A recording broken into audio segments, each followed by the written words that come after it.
Welcome. Welcome, everybody. Hello. You are now in hell. Okay. The first cabinet meeting happened, and as you can see from the imagery on screen, it was a nightmare.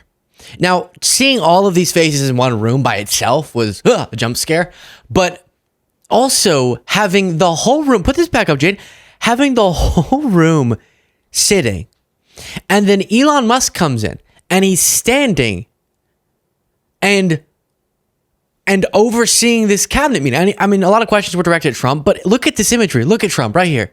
I'll describe it for our podcast listeners.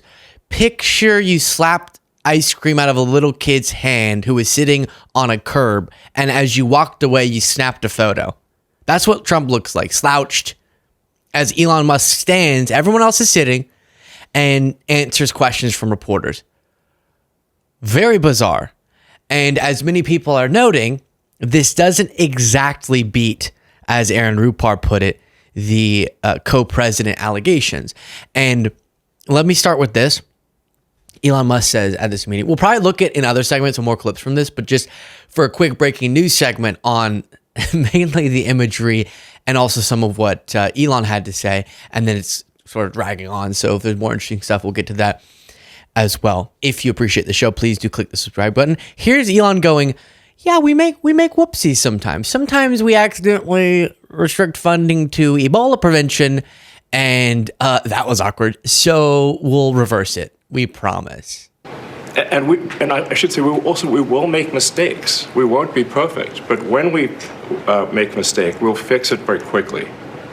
So, for example, with USAID, one of the things we accidentally canceled very briefly was Ebola prevention. I think we'll. Don't laugh after that. Don't laugh after that. We accidentally canceled Ebola prevention. We accidentally canceled very briefly was Ebola prevention. I think we all want Ebola prevention. So we restored the Ebola prevention immediately, and there was no interruption. False. But we do need to move quickly if we're to achieve a $1 trillion deficit reduction in financial year 2026. It requires saving $4 billion per day, every day, from now through the end of September. But we can do it, and we will do it. Yeah, they've been fudging a lot of numbers to take credit for things that often they're not doing. And then also, we have seen, it's infuriating. So yes, the imagery is a disaster. Everyone's sitting, Trump sitting like this, and Elon standing over everybody. Oh, and his black hat and his casual. You know, one time I went to the White House, and I showed up with a suit on, but no tie. I had asked, I'm not going to say who, Jaden. I had asked someone, do you think I need a tie? And that person, Jaden, had said no. And so I trust this person. I love this person. Not anymore.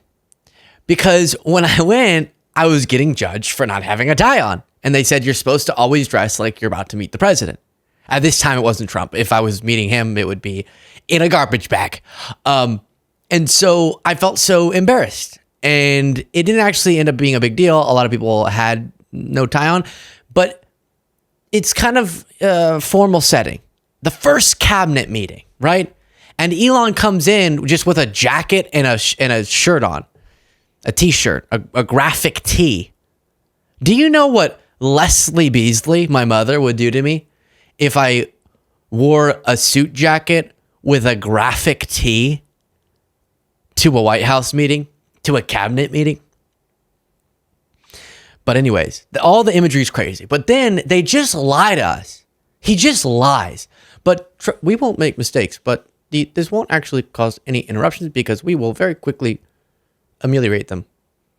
Yeah, but you're not, though. Okay, maybe you restored Ebola prevention treatment.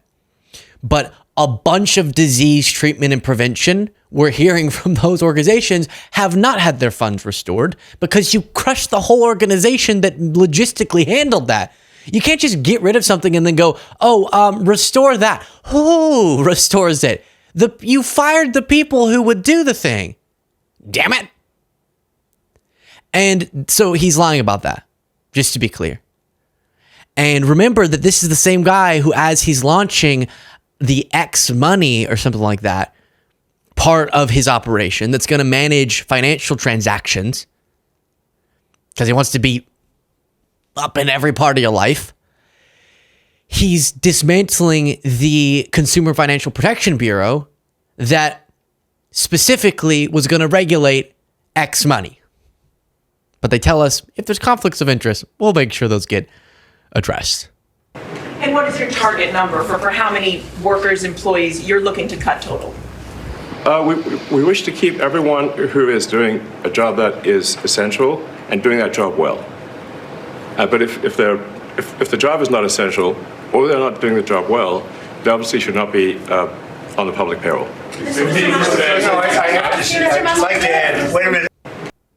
Okay, it looks like he does have a chair eventually he sits down in, so that's good.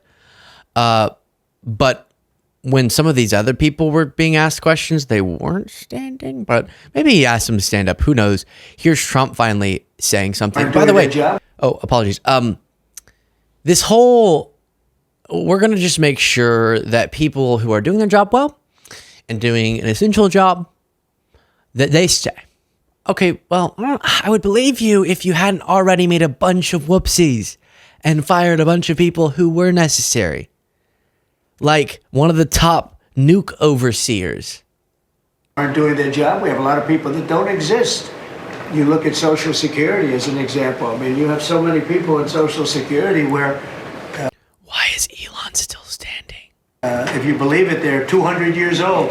And what we're doing is finding out a check's going out for that. And is somebody cashing those checks who's maybe 35 years old, okay? So there's a lot of dishonesty, there's a lot of fraud. But I think at this moment, I'll take Elon off the spot. I think that he's impressed. He said it very well, better than I can say it, that he's impressed with the people in this room, very impressed. And but he doesn't sit down. Very weird. It's all so strange. He brings up Social Security. He says this is what they do, right? We're looking into. We're gonna investigate if people are receiving checks who are 200, but they don't exist. So it's actually a 35-year-old. No, see, that's already something that's looked into by the Social Security Administration. And that's why we know that they actually do a pretty dang good job of preventing fraud. I've gone on over the numbers. We fact check Elon's false claims already.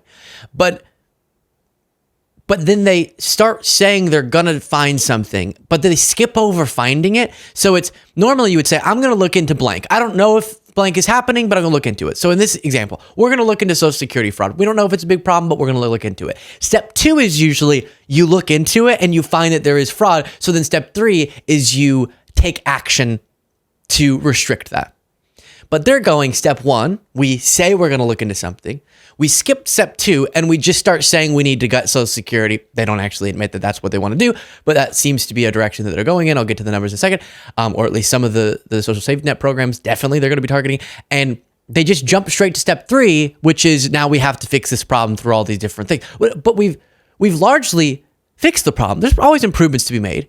But actually the more common problem is all of the checks and balances, all of the restrictions, the obstacles that are in place to prevent fraud end up cutting off payments to people who do need them, who weren't wrongfully receiving them, but there was a clerical error that causes them for a period of time not to get what they are owed. That's actually more common than the fraud. And so adding more layers of obstacles when there's not that big of a problem, it's going to be edge cases in a huge program, but it's not he's making up numbers like a million people. No. 44,000, all right, fine, I'll go over them again. 44,000 receiving benefits, not people who are on the Social Security database. People receiving payments, 44,000 people above the age of 100 in 2023 got payments. Given that 100,000 people are over the age of 100 in the United States, that actually makes sense. That seems like there's essentially none because 44,000 of 100, that sounds about right. Maybe you have a few examples in there where someone died and then their relative cast a check before the dead thing was documented, but it's really not a problem like they're trying to make it out to be. And what is the response going to be? adding more obstacles, restricting more checks, causing more people who do need the benefits to have those cut off. But that's not even close to as damaging as the Medicaid cuts that are coming, as I'll read to you in a second. The House has passed their budget. We'll see if the Senate does as well and if Trump signs it into law. But first, one more clip here. I'd like to add that those million people that haven't responded, though, Elon, they are on the bubble. I wouldn't say that we're thrilled about it. They haven't responded. Now, maybe they don't exist. Does he have coffee in his hand? Gall. Maybe we're paying people that don't exist. Don't forget, we just got here. This group just got here. But those people are on the bubble, as they say. They're going to be gone.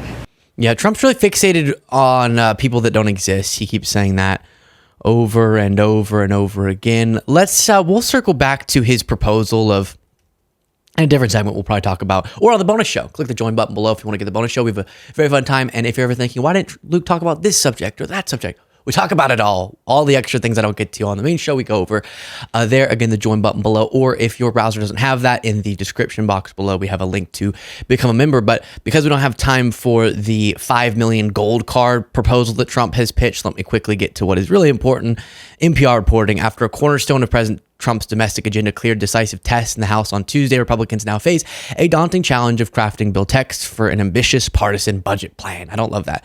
Ambitious. Yeah, ambitiously terrible, NPR. But luckily they do outline the numbers. The framework includes $4.5 trillion in Trump tax cuts. Who's that mostly going towards? Rich people. And $2 trillion in spending cuts that would dramatically reshape the federal budget. And what do those spending cuts mean? Well, Republicans who narrowly control Congress are pushing through this tax cut and border security thing. And Democrats, hoping to block the GOP's plans to preserve Medicaid funding, are rallying support for hospitals, governors, and consumer advocates. At stake is coverage for roughly 79 million people enrolled in Medicaid and its related children's health insurance program. And they're seeking at least $880 billion in mandatory spending cuts on programs overseen by the House Energy and Commerce Committee. That committee oversees Medicaid, which is expected to bear much of the cuts. They're being intentionally vague. No, $880 billion from energy and commerce. Well, what program specifically? Because necessarily those numbers would have to come from Medicaid. Forward that to Elon. And so this is what we're headed towards. Third rail no longer, apparently. And if they go through with this, we better not like, please, let us have it. Work our way into an electoral trouncing, clobbering in the coming elections.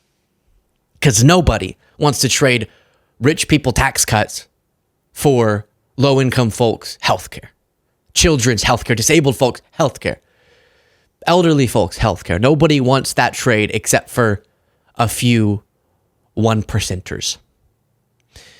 Share your thoughts in the comments.